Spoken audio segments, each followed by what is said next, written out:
मेरे सभी प्यारे दोस्तों को मेरा नमस्कार। मैं हूं अनुराग दीक्षित और आप लोग उपस्थित हैं माई पाठशाला स्टेट एग्जाम पर। उम्मीद कर रहा हूं मेरी आवाज़ ठीक ढंग से आप सभी तक पहुंच रही होगी। बच्चों, आज हम लोग अपने सामने देखने वाले हैं यूपी पुलिस का जो री एग्जाम अनाउंस हुआ है 23, 24, 25 और 30 और 31 अगस्त को। उसका जो मास्टर प्लान 25 दिन बचे हैं, 23 तारीख से एग्जाम शुरू है। अब आपको ऐसी क्या क्या चीजें करनी चाहिए जो आपके शरीर के लिए भी अच्छी हो और एग्जाम के लिए भी अच्छी हो, ताकि आप अपना एग्जाम क्लियर करें और सीधे सिलेक्शन ले लें। चलिए वीडियो को शुरू करते हैं, अंत तक देखिएगा। इन्फॉर्मेटिव लगे तो शेयर, लाइक और सब्सक्राइब जरूर कर लीजिएगा।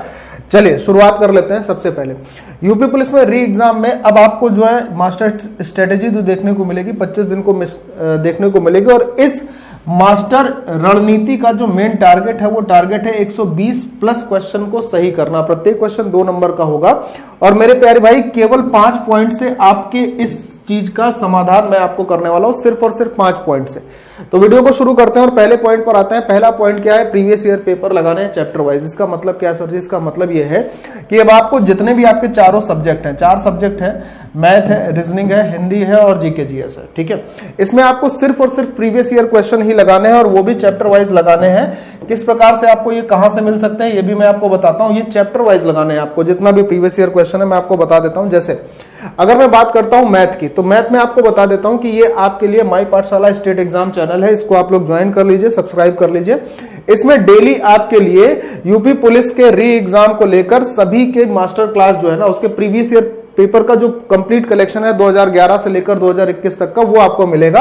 बाकायदा इसकी प्लेलिस्ट मिल जाएगी। साथ ही साथ आप देखेंगे तो आगे जो यूपी स्टेट के एग्जाम होंगे, जैसे यूपी ट्रिपल एससी, पीईटी वगैरह, लेखपाल, वीडियो मीन, उसकी भी हिंदी और इसकी क्लासेस चल रही है। तो आप यहां पर इन चीजों को ज्वाइन कर सकते हैं। हिंदी और मैथ के लिए आपको कंप्लीट मैथ की पीडीएफ मिल जाएगी और साथ ही साथ आपको हिंदी का भी कंप्लीट कोर्स चैप्टर वाइज ही मिल जाएगा, ठीक है। तो चैनल को सब्सक्राइब जरूर कर लीजिएगा। आगे की बात अगर हम कर लेते हैं तो आपको चैप्टर वाइज ही ये चीजें लगानी है। पॉइंट नंबर अगर हम 2 पर आते हैं तो दूसरा पॉइंट क्या है मेरे प्यारे दोस्तों, उस चीज की अगर हम चर्चा करते हैं तो आपको पॉइंट नंबर 2 देखना है कि डेली आपको कम से कम 2 मॉक टेस्ट देने हैं। Daily 2 mock test. और ये डेली 2 मॉक टेस्ट जो देने हैं ऐसे ही नहीं दे देना है, इसको आपको टाइमर के साथ देना है, घड़ी के साथ देना है। क्योंकि एग्जाम में जब आप पेपर कर रहे होंगे तो वहां पर घड़ी की टिक टिक परमानेंट चलती रहेगी, तो ये भी आपको टाइमर के साथ देना। और तीसरा पॉइंट, मोस्ट इंपॉर्टेंट पॉइंट ये है बच्चों, मॉक टेस्ट का सही विश्लेषण, मतलब कि सही एनालिसिस। मैं आपको बता देता हूं कि इन 25 दिनों में अगर डेली आप 2 मॉक टेस्ट देते हैं या 1 मॉक टेस्ट देते हैं, तो अगर मैं मिनिमम 1 मॉक टेस्ट लेके चलता हूं तो भी आपके 25 मॉक टेस्ट हो जाएंगे, जो कि मोर देन इनफ होते हैं, बहुत ज्यादा सफिशियंट होते हैं। मैं बात करता हूं उसका सही विश्लेषण कैसे करते हैं। जब आप मॉक टेस्ट को टाइमर के साथ देंगे तो 2 चीजें होती हैं, कुछ क्वेश्चन सही होते हैं और कुछ क्वेश्चन गलत होते हैं। सही वाले प्रश्नों पर बच्चों का दिमाग ही नहीं जाता, वो सोचते हैं कि विश्लेषण करने का मतलब जो क्वेश्चन गलत हुआ है वो क्यों गलत हुआ है। पहला पॉइंट तो ये है कि आप ये देखें कि क्वेश्चन जो गलत हुआ है उसके पीछे की वजह क्या है, चाहे वो कोई किसी भी सब्जेक्ट का हो, क्योंकि मॉक टेस्ट जब आप देंगे तो उसमें चारों सब्जेक्ट होंगे कि नहीं होंगे, तो उसके पीछे की वजह जानिए और उसको शॉर्ट नोट में, जैसे पर्ची होती है ना, उसमें लिख लीजिए कि इसमें इस कारण से ये सवाल मेरा गलत हुआ, इस कारण से इसको हम नहीं कर पाए। अब दूसरी बात ये आती है कि सही वाले जो प्रश्न हो जाते हैं, लेकिन बच्चे उसमें ये देखते ही नहीं कि वो सही है, तो छोड़ के चल देते कि अरे भाई ये तो सही हो गया। लेकिन आपको ये ध्यान देना होगा, इसमें भी 2 प्रकार होते हैं। जैसे कुछ प्रश्न सही होते हैं, कुछ प्रश्न बहुत ही ज्यादा सरल होते हैं, लेकिन बच्चों को उसमें भी टाइम ज्यादा लगता है। तो आपको इसका भी ध्यान रखना है कि सरल प्रश्नों के लिए आपको बहुत ज्यादा टाइम नहीं देना पड़ता। जो प्रश्न कठिन है, जिनको आप समय देकर, टाइम जिसमें लिया है और टाइम लेकर आप सही कर रहे हैं, उसके लिए तो ठीक है, लेकिन सरल प्रश्नों में बहुत ज्यादा टाइम लग जाता है और बच्चों का इस बात पर ध्यान नहीं जाता है। आपको दोनों काम करने हैं, सरल प्रश्नों में टाइम कम देना है, प्लस कठिन प्रश्नों के लिए आपको कुछ ऐसी चीजें ढूंढनी होंगी जिसमें उसमें भी समय कम लगे। ये होता है सही विश्लेषण का सही तरीका। और इन सब चीजों को आप नोट पॉइंट जरूर लिखते रहिएगा, ताकि जब एग्जाम से 1 दिन पहले देने जाए तो उस चीजों को देखें और समझे कि जो गलतियां हम मॉक टेस्ट में कर रहे थे वो कहीं एग्जाम में ना हो जाए, ठीक है। आते हैं पॉइंट नंबर 4 पर। देखिए पॉइंट नंबर 4 की बात कर लेते हैं मेरे प्यारे दोस्तों।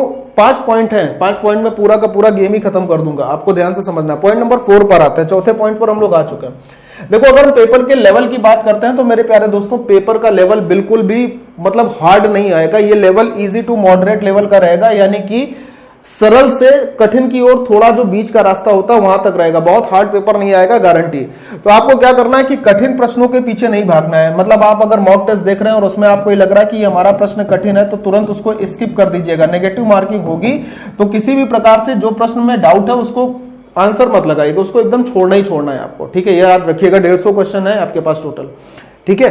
कठिन प्रश्नों के पीछे जाना ही नहीं है। अब मैं बात करता हूं कि ये जो 4 सब्जेक्ट है आपके, जिसमें हिंदी के 37 क्वेश्चन, जीके जीएस के 38 क्वेश्चन, मैथ के 38 क्वेश्चन, रीजनिंग के 38 क्वेश्चन। मेरे प्यारे दोस्तों, आपको इस बात का ध्यान रखना होगा हमेशा हमेशा और हमेशा से कि मैथ और रीजनिंग जो है ना वो स्कोरिंग सब्जेक्ट है। मतलब इसमें आपको स्कोरिंग सब्जेक्ट और पूरे नंबर मिलते हैं। मतलब आपका क्वेश्चन सही है तो कंप्लीट 2 नंबर मिलेगा और सही नहीं है तो कंप्लीट 2 नंबर कटेगा।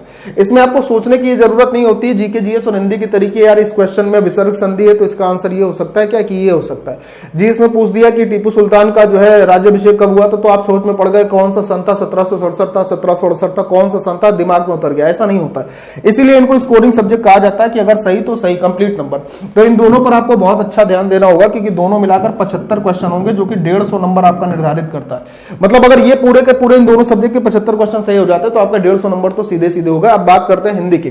देखिए, हिंदी में आपकी जो प्रीवियस पढ़ाई रही है वो डिपेंड करता है इस बात पर कि आप हिंदी में कितना अच्छा कर पाएंगे। और अगर मान लीजिए नहीं भी करी है तो सिर्फ और सिर्फ आपको इसके भी प्रीवियस ईयर प्रश्नों को ही पढ़ना होगा, उन्हीं को क्लियर करना होगा।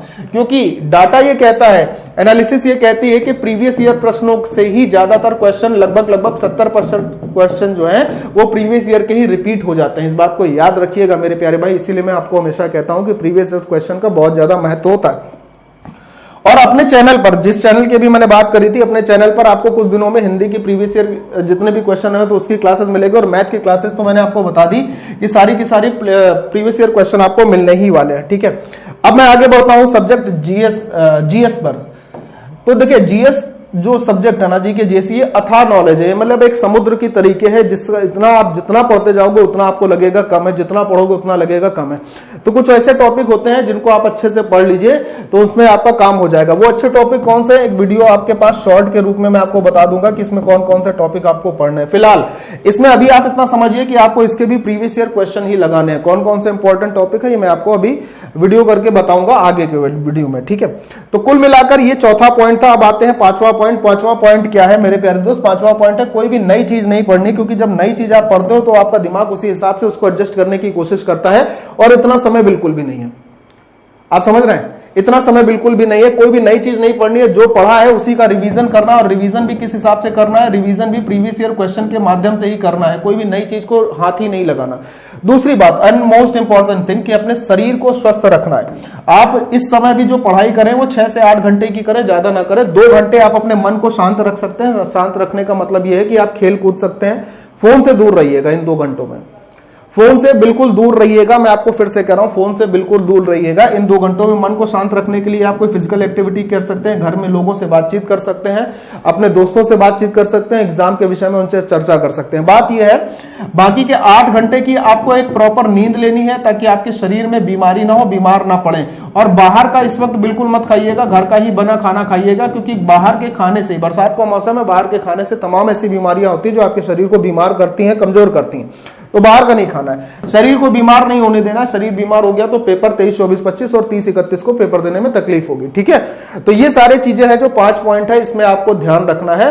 और अगर आप इन 5 पॉइंट को फॉलो करते हैं और आपने प्रीवियस पढ़ाई कर रखी है अच्छे ढंग से, आप लगातार मेहनत कर रहे हैं, तो निश्चित तौर पर आपके टारगेट जो होगा ना 120 प्लस क्वेश्चन आपके 101% सही होंगी, कोई रोक ही नहीं सकता। मेरे प्यारे दोस्त, वीडियो अगर इंफॉर्मेटिव लगी हो, अच्छी लगी हो, तो चैनल को लाइक शेयर सब्सक्राइब जरूर कर देना, और जितना से ज्यादा शेयर कर सकते हैं उतना शेयर जरूर कर देना मेरे प्यारे दोस्त। जय हिंद।